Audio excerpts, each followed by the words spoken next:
আসসালামু আলাইকুম। পেশেন্টের বয়স মাত্র ২৭, ওজন ৯৮ কিলো, প্রবাসী মানুষ, বিবাহিত মানুষ, ছুটিতে দেশে আসছেন, অপারেশন করবে। তবে এই বডি, এই ওজন নিয়ে আসলে অপারেশন না করে ওজন কমিয়ে করা উচিত। কারণ আমরা বুক সমান করতে পারবো, ফ্ল্যাট করতে পারবো, হাতের নিচের যে অংশটা পিঠ পর্যন্ত ফুলে আছে ওটা আসলে গাইনোকমাসিয়ার মধ্যে পড়ে না এবং গাইনোকমাসিয়াতে সমাধান করাও যায় না।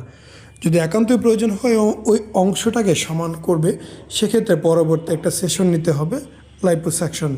তবে ওজন যদি নিয়ন্ত্রণ করে, একটু ব্যায়াম করে, অটোমেটিকলি কমে যাবে। তো আমরা ওজন কমিয়ে সে কারণেই করতে বলি। অনেক জায়গায় দেখবেন অজ্ঞান করে অপারেশন করে, ওই জায়গার কিছু অংশ, খুব সামান্য অংশই ধরতে পারে, পুরোটা ধরতে পারে না। অজ্ঞান করে করলে আসলে জ্ঞান ফেরার একটা রিস্ক থাকে, বাট এই ধরনের অপারেশন আসলে রিস্কে যাওয়াটা আমার কাছে বোকামই মনে হয়।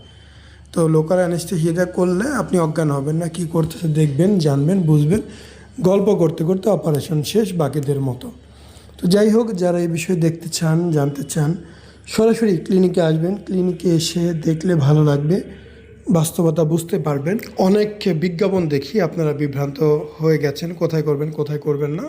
আমি বলবো প্রতিটি ক্লিনিকই সরাসরি যান, তাদের কাজগুলো দেখেন, 10 জায়গা দেখে যেইখানে আপনার ভালো লাগে এক জায়গাতে সিদ্ধান্ত নেন, সবচাইতে উত্তম হবে। আসসালামু আলাইকুম, মোহাম্মদ শাকিল হোসেন বলছি।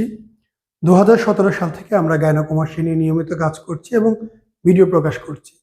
এই চ্যানেলে যারা নতুন এসেছেন, আপনাদের কাছে অনুরোধ থাকবে আমাদের এই চ্যানেলটি আপনারা ভালোবাসা দিবেন এবং সাবস্ক্রাইব করবেন। এবং যারা অলরেডি সাবস্ক্রাইব করেছেন তাদেরকে অসংখ্য ধন্যবাদ। আপনারা কমেন্টের মাধ্যমে আপনাদের মতামত জানাবেন। ধন্যবাদ।